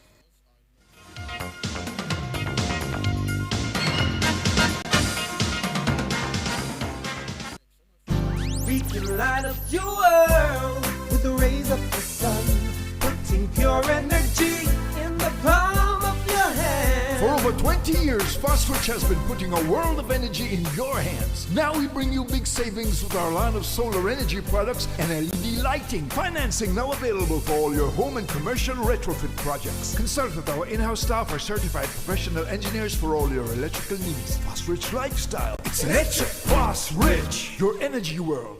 Every professional reaches a moment when growth calls, a promotion, a new opportunity, a bigger vision. At Mona School of Business and Management, our globally competitive graduate programs, including the internationally accredited MBA, are designed for ambitious professionals who are ready to lead. With flexible delivery options that fit your lifestyle, advancing your career is within reach. Learn from world-class faculty, connect with influential leaders, transform your future. Visit discover.msbm-uwi.org and apply online for a graduate degree. MSBM, Global Knowledge, Regional Solutions. The Mini High Five promotion is back. With models starting at $7.8 million, you can get 50% off processing fees, $50,000 cash back, $50,000 for insurance, a free mini carry-on, and 5 gas refills on us. All purchases include complimentary tinting and a 3-year service and warranty package. 5 deals for your next Mini. Visit us in Kingston or Montego Bay today. Terms and conditions apply.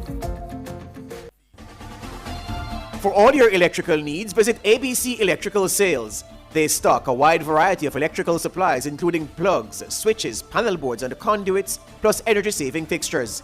ABC Electrical Sales stocks brands like GE, Siemens, Philips, Cutler Hammer, and Allen Bradley. They also offer free island-wide delivery just to suit your needs. Visit them at Shop 8, Hagley Park Plaza, Kingston 10, or call 876-754-3714-5 or 876-754-3825-8.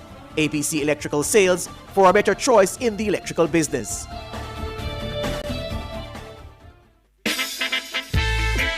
If you've ever called in, shared your story, or got help on this show, then you're already family. Now make it official. Join the nationwide 90FM Family Club today on Patreon. Come into the parlor, there's a welcome there for you. Welcome to the Mayor's Parlor with Desmond McKenzie. From 1 to 6 p.m. every Sunday, you'll now get more of your favorite vintage music. Put your head on my shoulder. Nationwide 90 FM will transform your Sunday into a musical time machine that will take you way back. Come with me. Let's go back in time. This magic moment. Journey into yesteryear with Desmond McKenzie in the Mayor's Parlor. I've got the music to jog your memory and make you smile. Put your sweet lips a little closer to the phone. Sit back, relax, and enjoy the best in vintage music. Come into the Mayor's Parlor every Sunday between 1 and 6 p.m. here on Nationwide 90 FM, a revolution in media.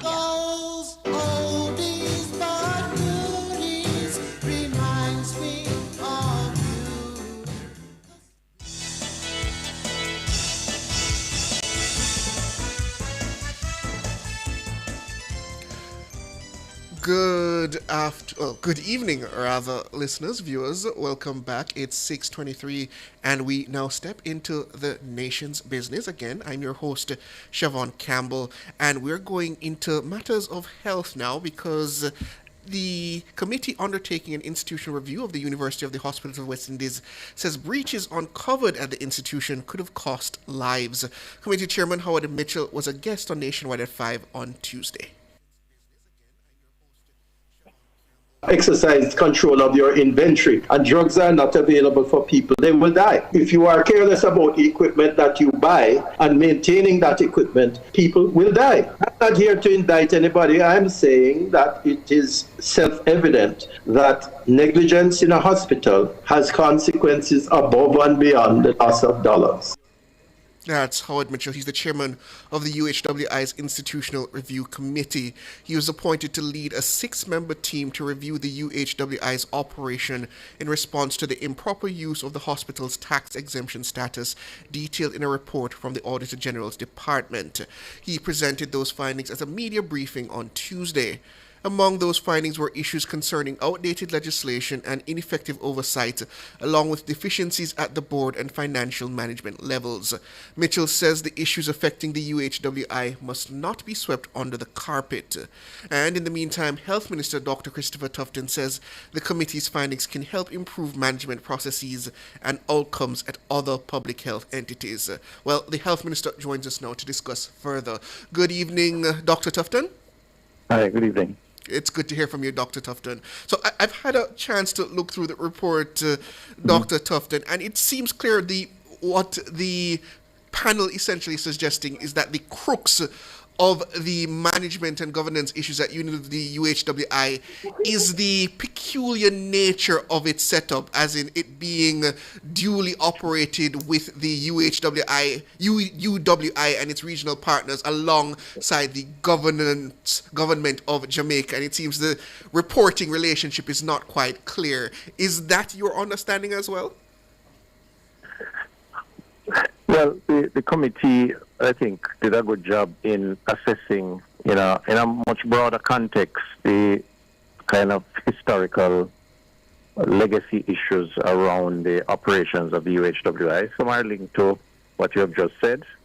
Other issues, of course, are linked to just the sort of operational culture and the less than effectiveness of some of the oversight bodies to do what is necessary to ensure the levels of accountability that are important. But yes, there, as outlined by the committee, there was a level of ambiguity around where authority lies, who makes decisions, and even the laws that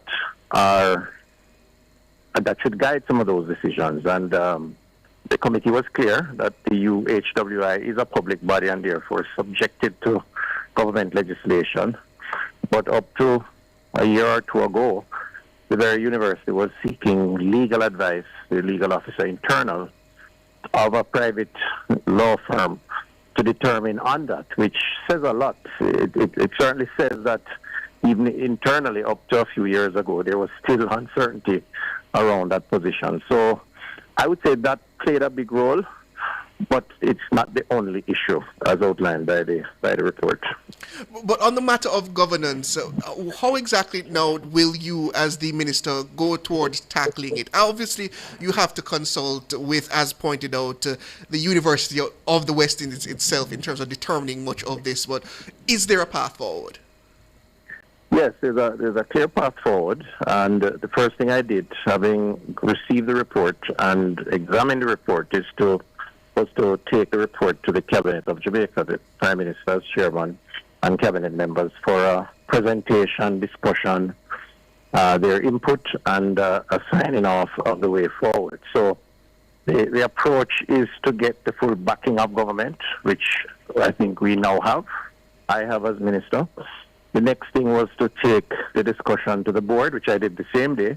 So Monday at Cabinet in the day of Monday evening at UHWI, where another round of discussion took place and got the board to sign off on a way forward. The committee did express confidence in the board and what the board was doing, given since the report and some of the operational issues they were trying to address. So I mandated the chair of the board, the chair of the committee, and the permanent secretary to have an initial meeting in the next few days to use the recommendations to outline a roadmap and agree on that path where some of those recommendations are going to be driven by the board because they are systemic issues within the entity. And in that regard, given the kind of cultural dysfunctionality of the organization as identified by the committee in its good judgment, I think, recommended an external player, a firm, to guide those decisions and that sort of behavioral shift over at least a 1-year period, which we agreed to. But then beyond that, there is a role for the ministry, certainly as it relates to legislative review. So the University Act, along with the Custom Act, the anomalies that lie there, even though the Custom Act should supersede the decision-making around issues of waivers and so on. The University Act gives a kind of blank slate for the university when it was designed to have these waivers, but the Custom Act obviously does not. But there are other issues that need to be, so there needs to be some legislative review, which we have to drive at the Ministry of Health. And then the issues around the partnership. The university is a public body, the hospital that is. The University of the West Indies is a regional institution by charter and therefore requires, but it's important that that partnership works, and it works not just by meeting a mandate of teaching and service provision, but also by virtue of oversight, and that oversight has to be seen as a responsibility of both the GOJ, the institution itself, and the University of the West Indies. So those conversations also have to take place to move the process forward. We're up on a brief break. Dr. Tufton, please stay with us. Sure.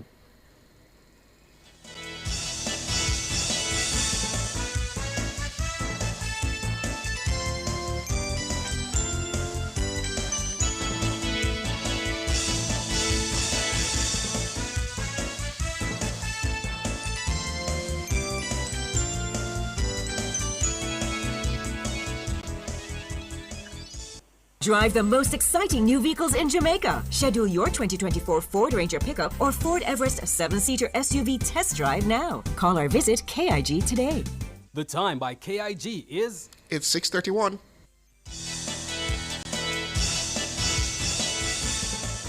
Good evening, listeners, viewers. Welcome back. We're looking at the matters of the UHWI, the University Hospital West Indies, which has now undergone an institutional review, and the findings have been submitted and made public courtesy of Howard Mitchell. We have with us the Health Minister, that's Dr. Christopher Tufton, to discuss further. So, Dr. Tufton, you suggested that you found a way forward and you'll be looking to assess the recommendations. What about that recommendation that the hospital itself be converted into a not-for-profit hospital with its own separate board rather than the amalgamation system that it uses now? Well, again, the committee had an opinion on that, and it concluded on the fact that the University Hospital of the West Indies has served an extremely valuable purpose over the years, and that is without question. It's the premier tertiary health training institution in the region. It has trained thousands of doctors. It is those doctors equip our hospitals, not just in Jamaica, but the Caribbean, and indeed in the world. They're all over. It was UWI before UWI was UWI. Exactly. UC, they would call it.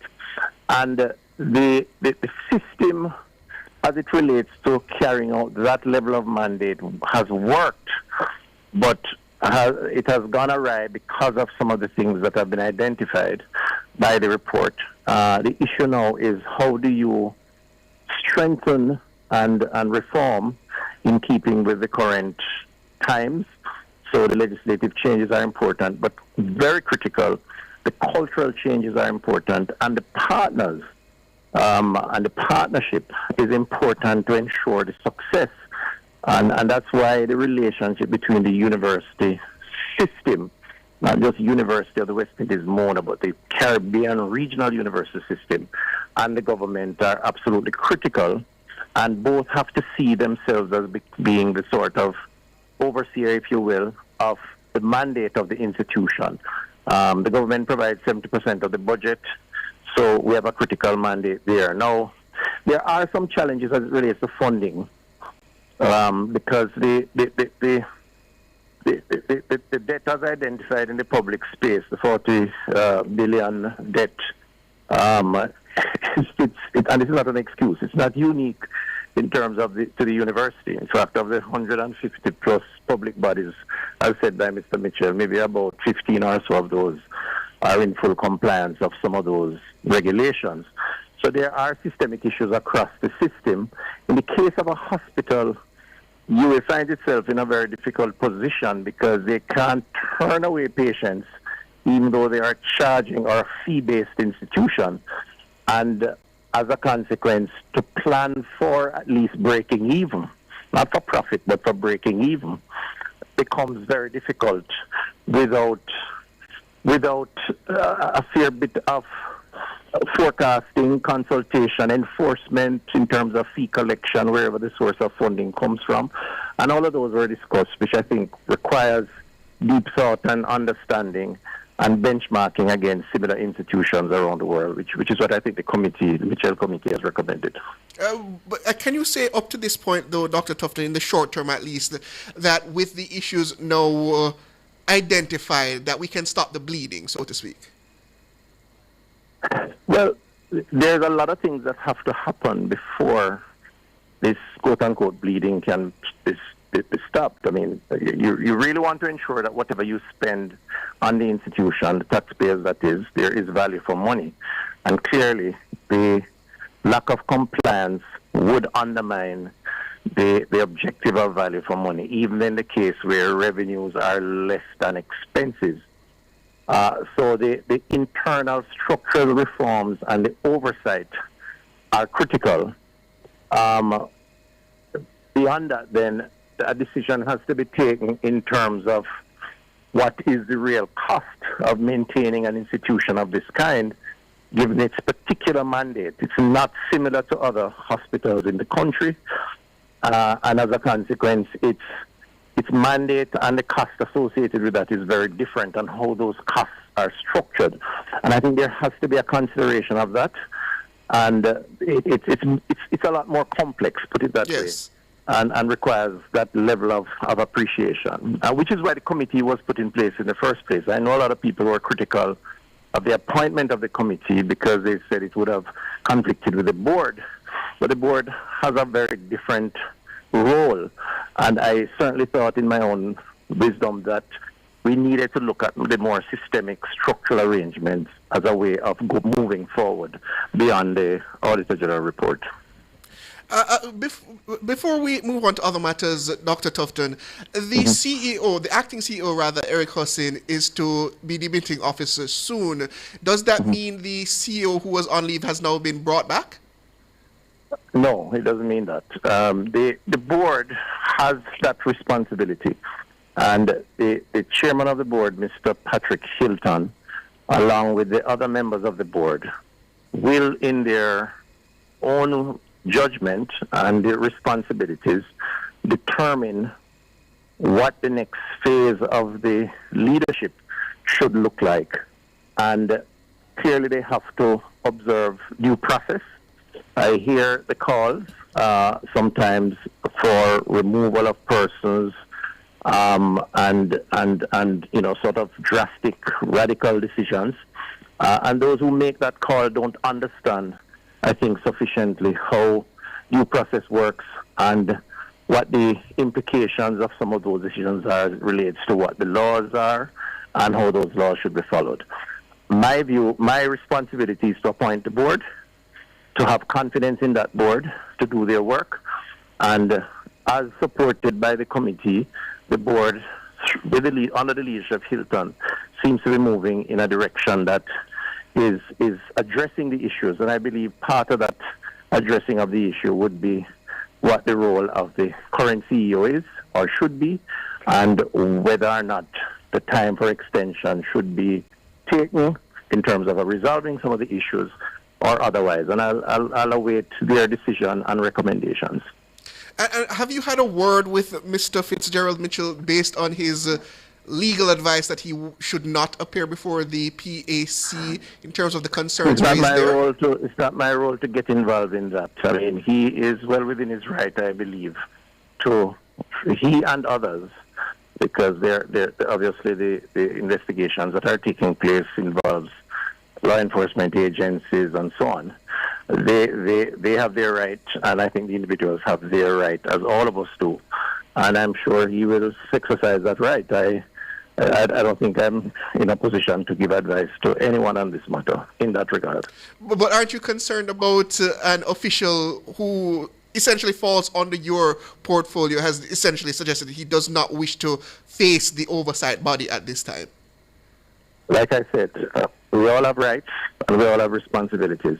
And everyone is entitled to pursue what they consider to be their rights. Now, their rights may not align with, the final result of a process, but it's certainly not my role to try and pronounce judgment on any of this, except for putting the systems in place and the people in place to resolve the issue. And I think that is taking place, and I think we should allow that to continue. Fair enough.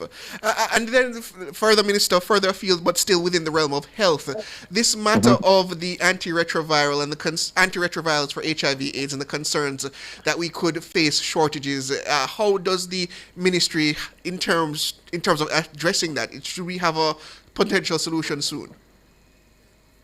Well, I did do some checks. There are a number of areas of health services and health products that have been affected by factors within the wider society. The war in the Middle East, yes. In Asia, the shipping lanes, issues around cost. I mean, condoms, for example, is a big issue. You would have seen that internationally as part of the whole sexual and reproductive health. The same for some of these medications. I was told that there were some disruptions in the supply chain due to what has been happening. But there are supplies in country, but in different locations, but not in all locations. And that provisions could be made to redistribute in order to satisfy the demand by those who need the product. So that is the latest I've had today from the National Health Fund. So there should what I do is advise persons to, if they have a difficulty, to contact the National Health Fund or their local medical clinic or medical officer.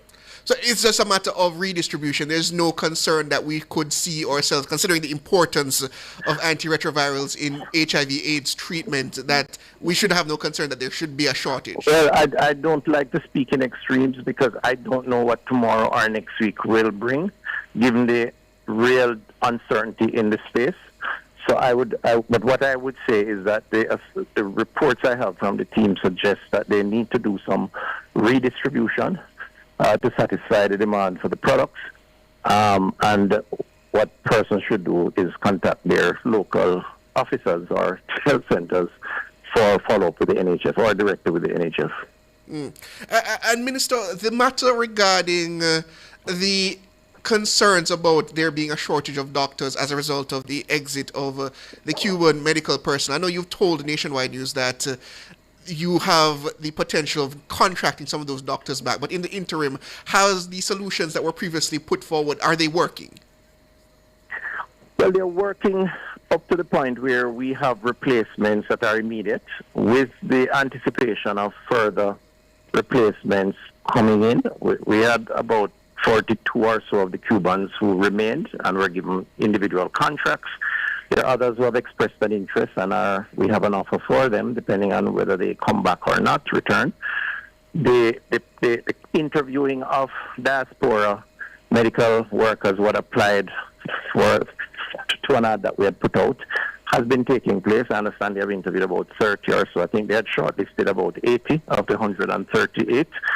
So that's happening, and I do expect that they'll make some offers to those persons who are successful. And you would have heard that we signed an MOU with the Indian Foreign Minister who was here this week, the Minister of Foreign Affairs and himself, in my presence, which will pave the way for a conversation with India around bilateral discussions on health workers.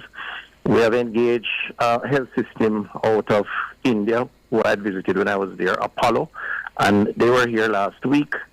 And we signed MOUs with Nigeria and Ghana. I may be going to Ghana soon.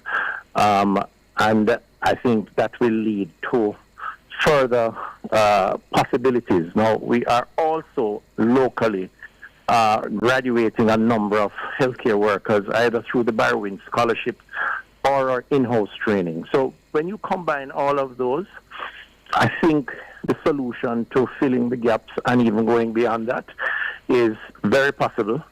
And I would say that over the next number of months, we will see more persons coming into the system, particularly in the areas where we don't have the local talent to fill those gaps. And finally, Minister, CRH, I know that you've said in the news that it's finally going to be complete come sometime this fiscal year. I imagine that must be quite the sigh of relief for you. You've had a journey with that hospital.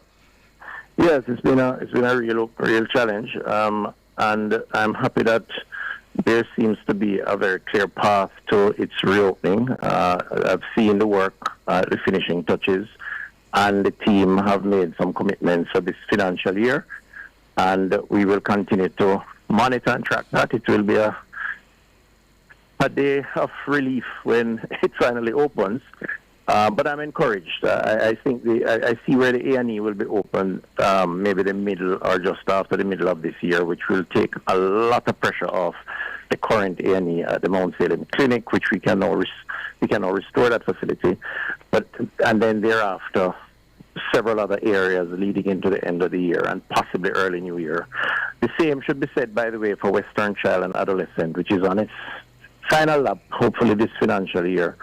So, the people of Western Jamaica, St. James and its environs, I just want to say to them that it's coming, and the facilities there and the services offered will be, from my perspective, the best, not just in Jamaica, but in the Caribbean region, and the bed count and all the other things. So it will be worth the wait, ultimately, because you're talking about two new institutions totaling about close to nearly 750 beds and various services. That's Dr. Christopher Tufton. He's the Minister of Health and Wellness. Thank you for joining us this evening, Dr. Tufton. All the best going forward. Thank you. Bye. We take a quick break, listeners, and then we come back with Around the World. Please stay with us.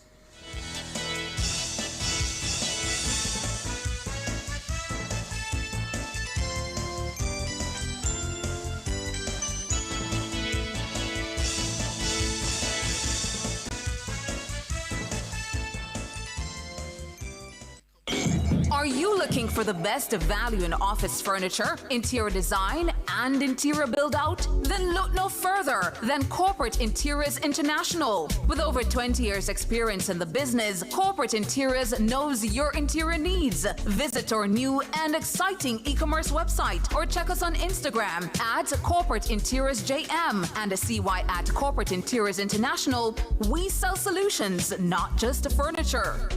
Nationwide 90 FM. 90 FM. 90 FM. The Philharmonic Orchestra of Jamaica presents Encore, a harmonic reawakening, captivating music from the classical masters, movies, and our homeland. Saturday, May 16 and Sunday, May 17 at the Little Theatre. Conductor Franklin E. Halliburton, guest soloist Sashika Brown. Tickets $5,000 pre-sold, $6,000 at the gate. Reserved box seats $7,500. Tickets at Fontana Pharmacy, Waterloo, and Sovereign, and the Music Mart. The Philharmonic Orchestra of Jamaica in concert, May 16 and 17 at the Little Theatre.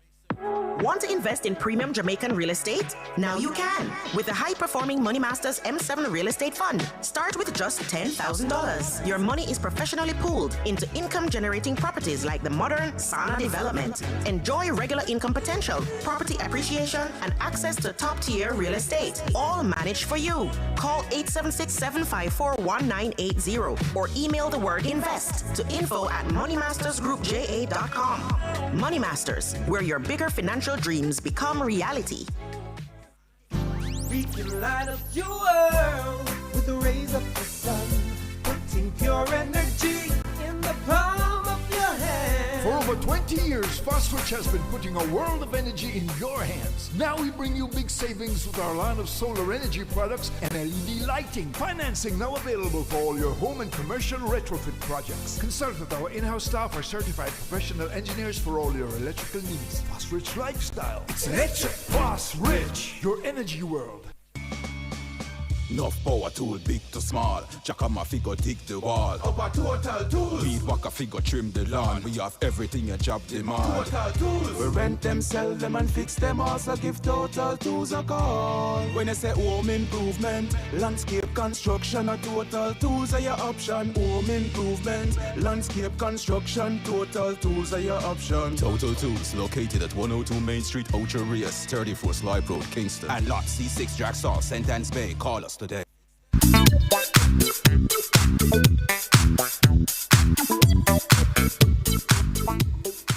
Welcome back, listeners. We take you around the world now and we head to the United Kingdom because the UK's biggest set of elections since the 2024 general election will see millions of people head to the polls on Thursday. Voters in Scotland and Wales will elect representatives to their national parliaments, while a number of local council and mayoral polls will take place in England. In Northern Ireland, the local council and assembly elections are scheduled for May next year. At the last elections in 2022, Labour won 21 of the capital's 32 councils. The Conservatives won 5, the Lib Dems 3, and 2 were left in no overall control, with no party managing to win a majority. Labour has never run more councils in London than their current total and had more than 1,100 of the capital's 1,800 councillors in the 2022 election. The Conservatives had never had fewer councillors in London, with just over 400. The Lib Dems had 180 councillors, the Greens just 18. This time round, things could be very different. Labour faced challenges on all fronts, from the Tories in places like Westminster, Wandsworth and Barnet that they won from them in 2022. More in this report from Sky News. Out on the campaign trail for the final day ahead of a set of elections that could be truly seismic as our traditional two-party system splits apart. Tory leader Kemi Badenoch getting out in London boroughs that were once true blue. But she's struggling to drive a Conservative recovery, her party heading for big losses across the country. What we're seeing is the era of two-party politics moving into multi-party politics. There are no safe seats for any party. We all have to work hard for every vote. What will be a disaster is seeing more Labour, more Lib Dems, more Green, more Reform, because none of these people are serious. The only party that is serious and that has a plan, not just for local councils, but for the country, is the Conservatives. But voters are serious in their disdain for the two traditional parties, and this man is about to do serious damage. Vote reform, get Starmer out. If you want real change in national government and in the approach to local government, we are the change option, and we're on that ballot paper in 99.9% of wards across the United Kingdom. And you know what? We're the only true national party. We're campaigning in all parts of the UK. And I think you're going to be surprised how much enthusiasm there is for our message. Enthusiasm too for the Green Party.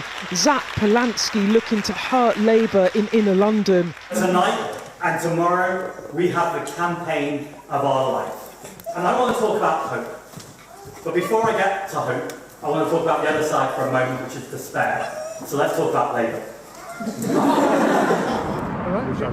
Working the wealthy commuter belt, Ed Davey trained on the Tories as the Lib Dems eye hundreds more gains. We really are pushing the Tories back. I think people are turning to us. And interestingly, these fights are increasingly between the Liberal Democrats and Reform, because people remember how dreadful the Conservatives were, and they're either coming to back Liberal Democrats or some going to Reform.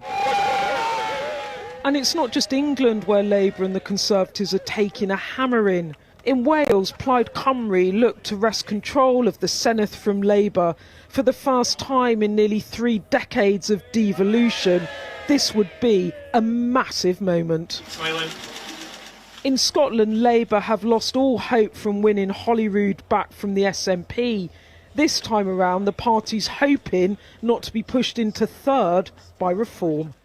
Out leading from the front, I think you've got... Labour in turmoil, embracing for punishment at the polls. The deputy leader urging the party to stick with Starmer.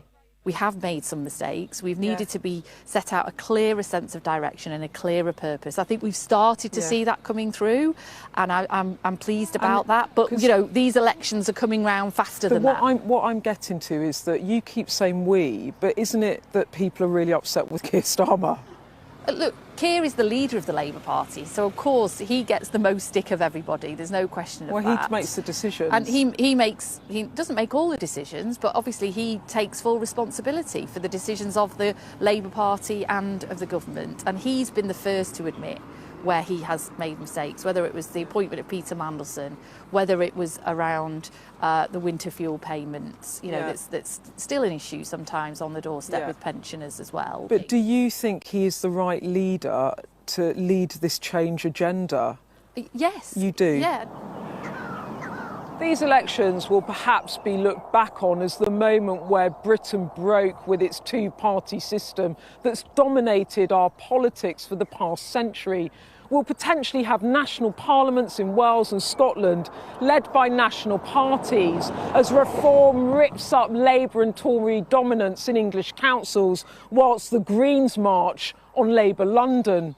And as for the governing party, Labour could be heading for its worst ever local election performance as voters give their first real ballot box verdict on Starmer's government. It's going to be ugly for Labour. How bloody it gets for Starmer depends on how his cabinet and his party react. The PM hitting the phones to voters ahead of the polls.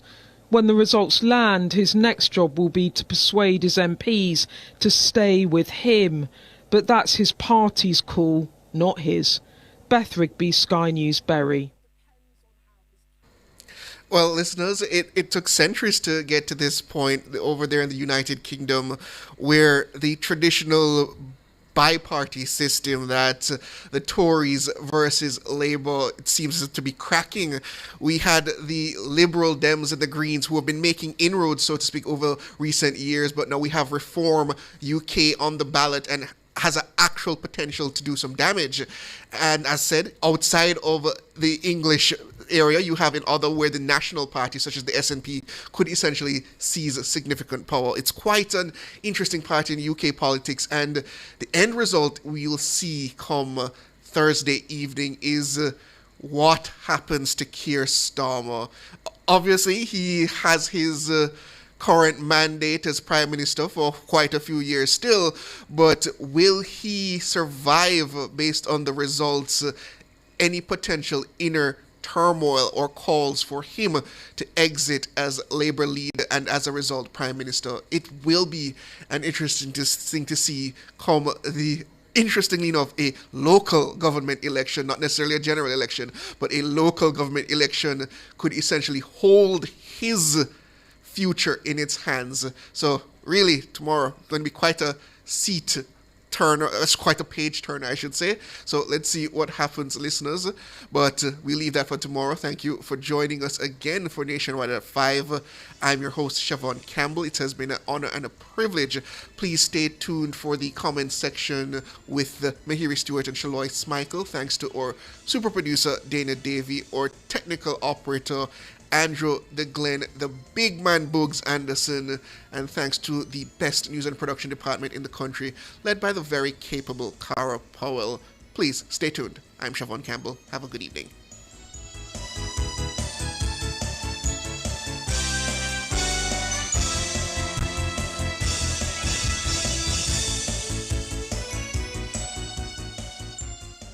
District 81 Caribbean Toastmasters